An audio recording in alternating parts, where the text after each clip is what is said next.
Assalamualaikum warahmatullahi wabarakatuh. Waalaikumsalam warahmatullahi wabarakatuh.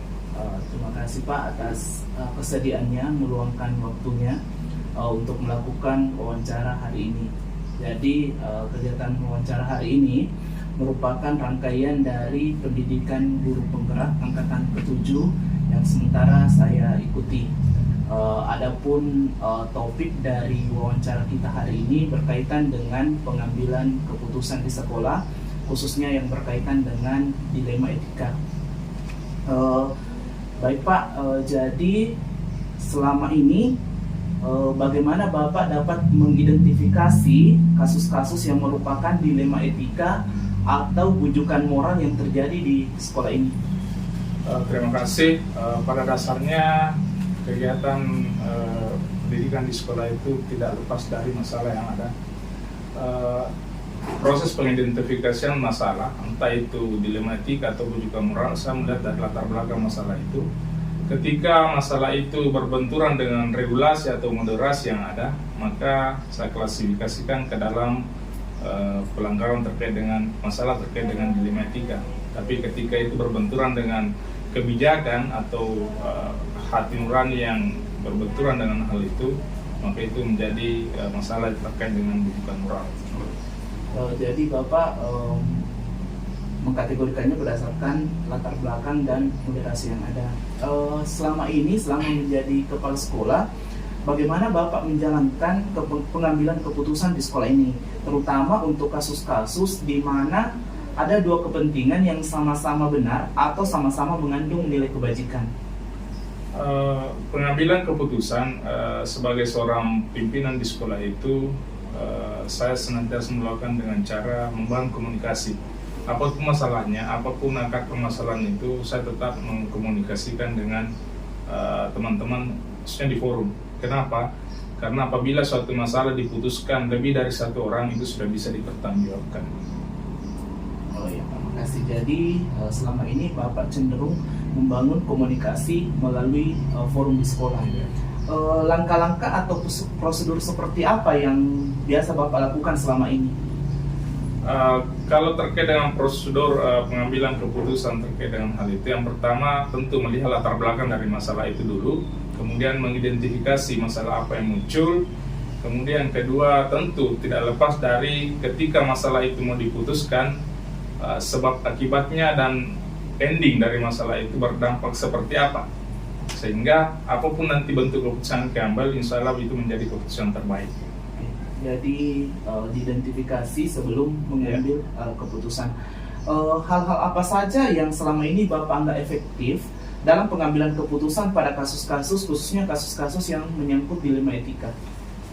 Kalau efektivitas sebuah masalah dalam mengambil keputusan, tentu yang paling utama adalah membangun komunikasi, berkolaborasi dengan teman-teman, kemudian senantiasa menjaga perasaan dari masalah yang ditimbulkan itu dengan melihat tadi bahwa ketika masalah ini mau diputuskan, seberapa besar dampaknya, apakah kepada dampak pribadi atau kepada dampak institusi secara keseluruhan. Tentu hal ini akan kita terus bicarakan, akan kita bangun pada forum diskusi bagaimana jalan terbaik, apapun bentuk keputusannya, ketika itu sudah dimusyawarahkan, itu menjadi keputusan terbaik di sekolah itu.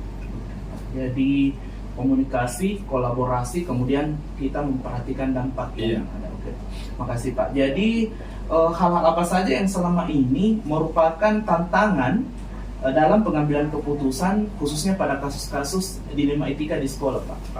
Kalau persoalan dilema etika, saya jelas barangkali karena itu berbenturan dengan regulasi yang ada.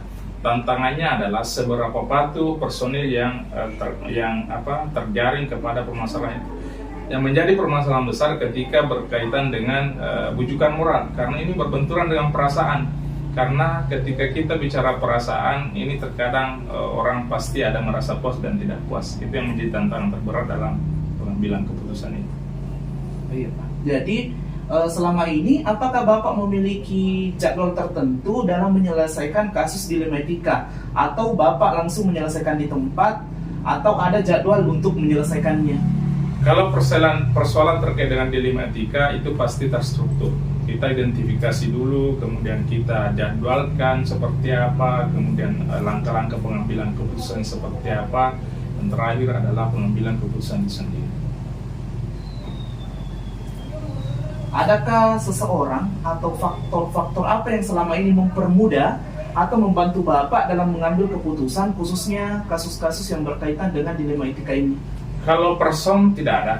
Saya lebih cenderung kepada komunikasi secara umum. Saya membangun kolaborasi dengan teman-teman di sekolah, yang tentu dilema etika itu tetap kita akan jadikan sebagai suatu masalah yang memiliki patron tersendiri dengan regulasi yang ada. Artinya ketika regulasi itu tidak sesuai dengan apa yang dijalankan, berarti sudah ada pelanggaran terkait masalah terkait dengan dilema etika pada institusi itu, dan ini kita akan jadwalkan, kita identifikasi, kemudian kita komunikasikan. Ini seperti ini permasalahan yang timbul.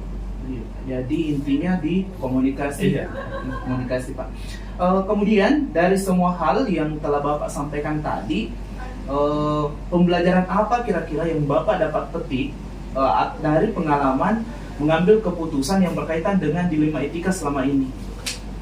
Kalau pembelajaran terkait dengan dilema etika di sekolah, yang pertama itu adalah bagaimana menjaga hubungan silaturahmi dulu di sekolah. Kemudian kedua, tetap kebersamaan itu tetap kita akomodir dalam suatu regulasi yang ada. Artinya apa? Bahwa apapun bentuk regulasi itu kita harus vertikal memang ke atas. Kenapa? Kita adalah dunia institusi, dan tentu senantiasa mengingatkan teman-teman, kemudian selalu menyampaikan bahwa jika ada seperti ini berarti kita sudah keluar dari jalur. Artinya keluar kita dari jalur pun ketika kita sampaikan pemahaman bersama, saya rasa tidak akan terlalu jauh melenceng. Oh iya, Pak.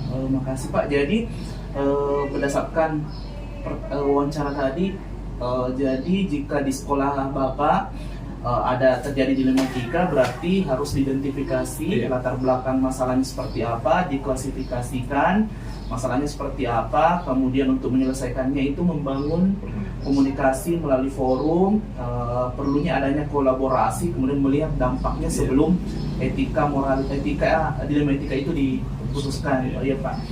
Saya kira demikian, Pak, wawancara kita hari ini. Terima kasih, Pak, atas waktunya. Assalamualaikum warahmatullahi wabarakatuh. Waalaikumsalam warahmatullahi wabarakatuh. Thank you.